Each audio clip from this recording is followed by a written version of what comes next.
today we are going to discuss the absolute value, the number line, and how to simplify the absolute value. Ano ba ang ibig sabihin ng absolute value? Pag sinabi natin absolute value, this simply refers to the distance of a number from zero, regardless of the direction, and therefore, the absolute value is always positive except zero. And today, we are going to discuss on how to represent the absolute value as a distance of a number from zero. This is an illustration of a number line. Pag sinabi natin number line, this is simply a horizontal line which consists of set of integers. Kung babalikan natin yung lesson natin pag sinabi integers, there are set of natural numbers, or this is called the positive numbers. And we have the set of negative numbers. And between positive and negative, we call this the zero. Or we have the zero. Ang tawag dyan ay origin. Ibig sabihin yan, naghahati sa positive at negative. And there are two symbols. This is arrow infinite, indicates that continuous yung kanya. Kapag ang negative mo habang lumalayo sa zero yung negative mo, lumiliit ang value. Dito naman sa positive, habang lumalayo pa kanan, tumataas. Now, going back to the definition of the absolute value. So we can say that the absolute value is always positive except zero. How do you write that in mathematics? We have the three cases. So we have the number one case. So if x is greater than zero, meaning lahat ng value mo ay positive. So we can say that the absolute value, this is the absolute value symbol, yung vertical line natin, is equal to positive. Ibig sabihin niyan, lahat ng value ng absolute value na positive, positive pa rin. Okay, next number 2 case. If x naman is less than 0, meaning yung value ng x mo ay negative. So therefore, we can say that the absolute value of any negative number is also positive. And number 3 case natin, we have that if x is equal to 0, and we can say that absolute value of 0 is also 0. Okay, so that's why the definition is always positive except 0.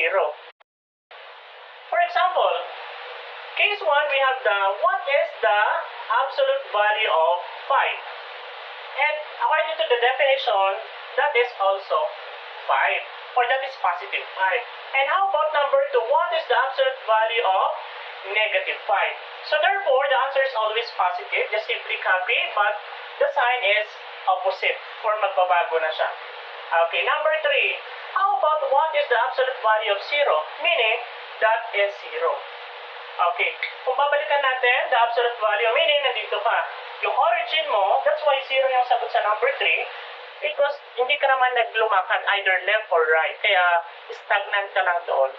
Okay, yung negative 5 naman natin, what's the absolute value of negative 5? Meaning, from 0, nag-move ka to left. Meaning, nag-step ka ng 1, 2, 3, 4, 5. And therefore, kapag kinuha mo ang distance mo from 0, that's 5. Okay, kaya walang distansyang negative. Kaya ang sagot sa absolute value is always positive. And therefore, also, from 0 to positive 5, yung number of steps mo or number of units is 5. Okay, that's why they are always positive, except lang yung 0, kasi wala kang steps doon. Yun lang yung... Now, we are going to simplify the absolute value expression. So, kailangan alam natin yung definition na absolute value ay laging positive, except lang yung 0. So, we have number 1 example, we have the absolute value of 2 plus the absolute value of negative 2. Ano kaya magiging sagot natin?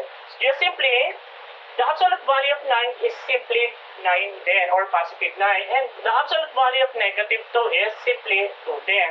And therefore, if you are going to add 9 plus 2, this is simply 11.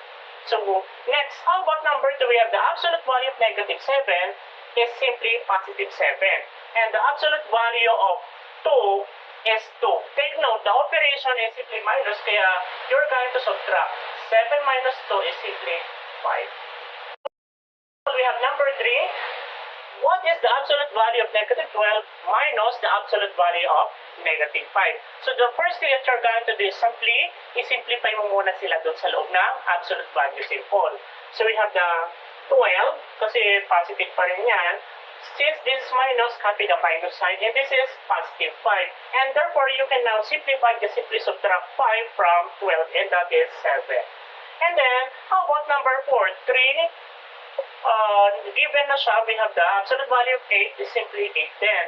And this is minus, copy yung sign, and this is 6, the absolute value is 6 then, or positive 6. And this is plus, copy the operation, and this is the absolute value of negative 2 is simply positive 2. And if you are going to simplify, simply 8 minus 6 is 2, and 2 plus 2 is simply 4. And therefore, now it's your turn. You are going to find the value of each expression. Don't forget to leave your answers below.